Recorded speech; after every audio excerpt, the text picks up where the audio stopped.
Yeah, to the music. Hi, Tyler. Oh, Carl is looking for you. Yeah, I know. So, you ready for retirement, man? Yeah, I'm working on it. Look at the way he walks up them stairs.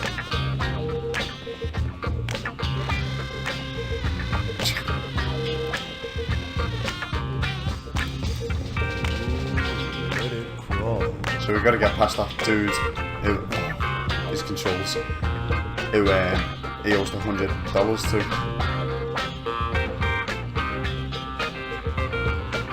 There he is in the blue shirt.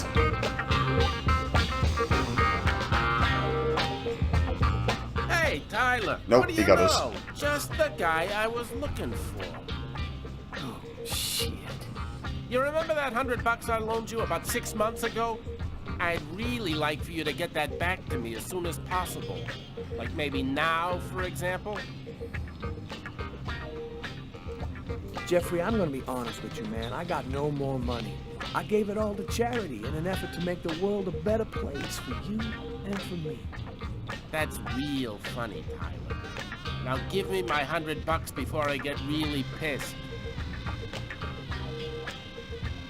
Yo, let me make you a deal. I'll play you a game of b-ball for your $100. If you win, I'll give you $200 right then. But if you lose, be cool. You'll give me $200 if I win. You got my word, man. All right, you're on. But don't even think about not paying me if you lose, because that... Don't worry, Jeffrey. I'll come by and see you when I get 5 minutes.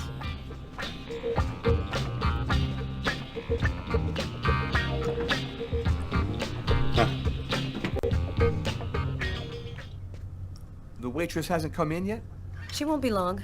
Garrett got the lab results. Shall we go? All right, let me hang up my coat. I'll be right with you. Okay. See you in a minute. So we can see what's on his desk. What interactions we can do.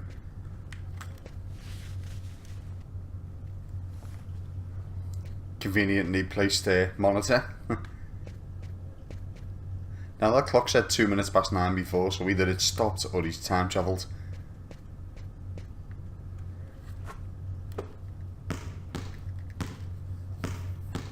I'm going to try and do everything that you can with each character.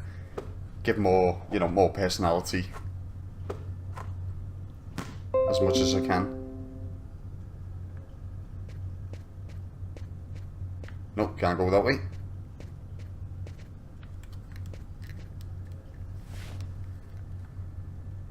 Yeah, computer.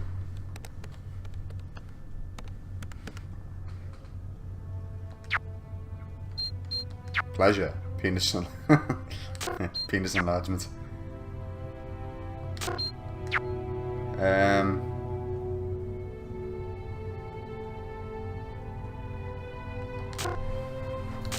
It's a message just saying sorry from Sam, his girlfriend or wife, whatever she may be. Alright, let's go see these two. Oh yeah, no, thought we could do something. The guys over the DNA results, was it? Maybe.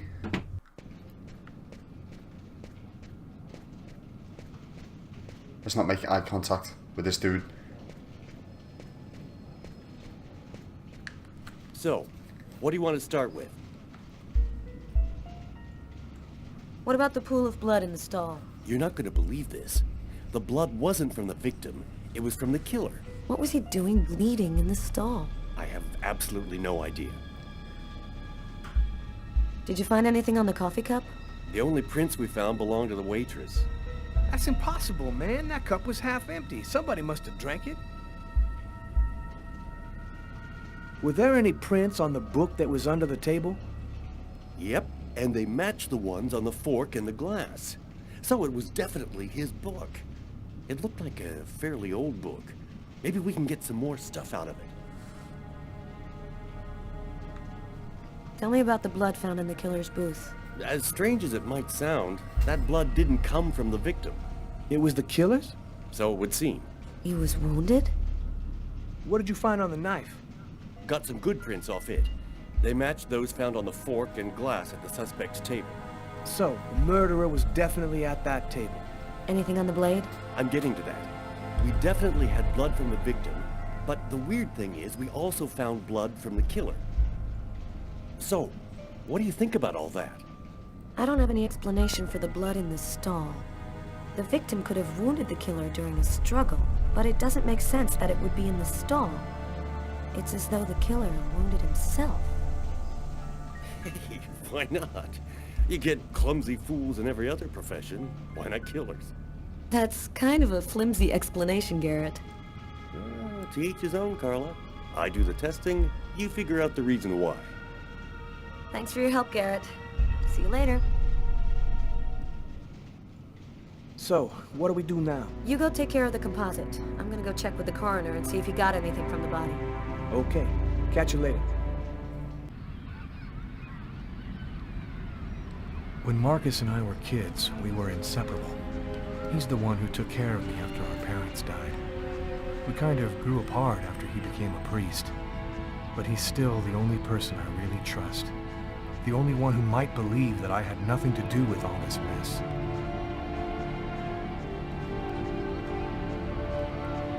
So his brother's a priest? I think that's him right there. I think this was one of the earlier games, certainly to my knowledge, I missed you. to use motion capture Been a while. with 2 real years. people.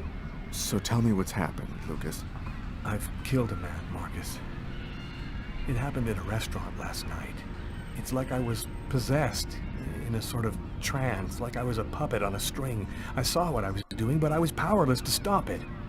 My God. I can't believe this, Lucas. Tell me that it wasn't you. You're not capable of something like that. And there's this, too. You cut your wrists? Before the murder, I carved these symbols on my arms with a knife. I don't know if they mean anything. You went to this restaurant alone? Yeah, Tiffany and I, we broke up about a month ago. I try to get out of the apartment as much as possible. It's just so empty there without her, you know. Had you been drinking or taking drugs? You know that I don't do that, Marcus. Who else have you told all of this to? No one. You're the only person that I can trust. While I was doing this horrible thing, I saw something, or rather someone. Was somebody else there with you? No, it was like a sort of vision.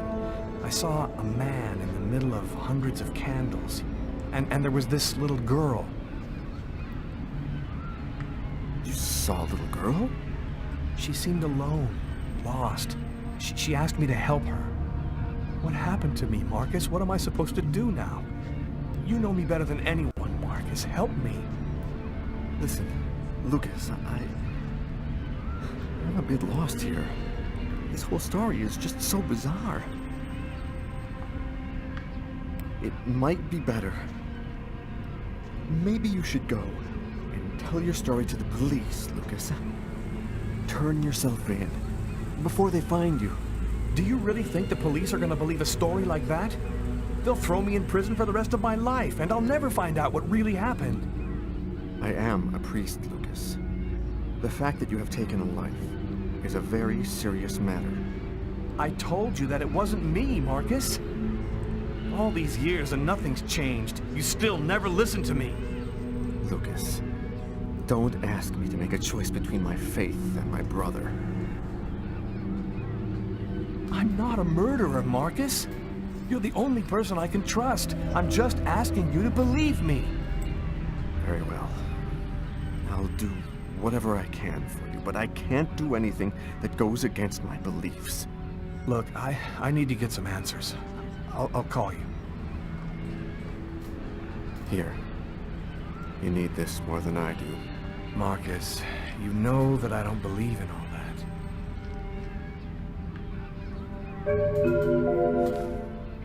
Thanks. Oh, extra life.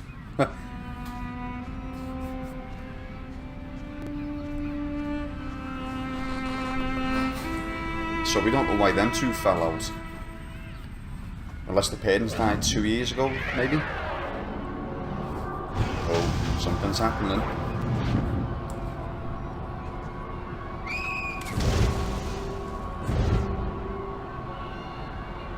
That kid, he's gonna slip on the ice. I've got to stop him. The cop in the restaurant. If I don't do something, the child will die. If I do something, the cop will recognize me. What am I gonna do? I'm gonna save the kid.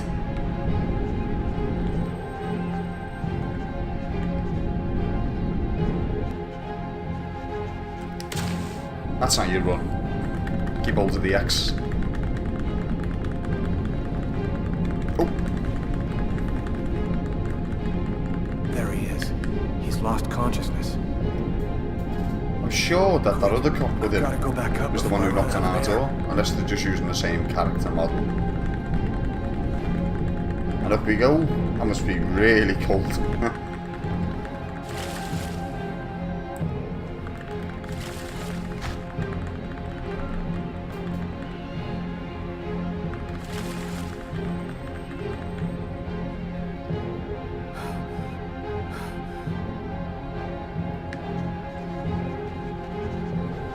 Now, shouldn't the cop know CPR?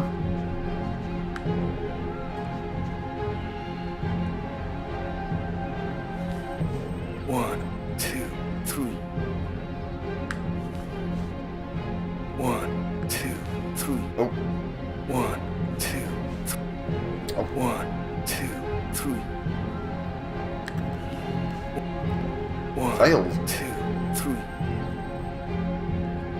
1, 2, 3. 1, 2. 1, 2, 3. Oh, there we go. 2, 3. Oh, I hope we don't fail it. 2, 3. 1, 2, 3. Oh, that was lucky. Coming to the end. Patrol 324. Kid just fell into the water. Send an ambulance right away. Man, what courage. The kid would have died. That guy's a hero. He dove into freezing water to save the kid. The kid never would have made it out of there without him. The cop recognized He knows us. We both knew it. It's hard to say why he didn't turn me in.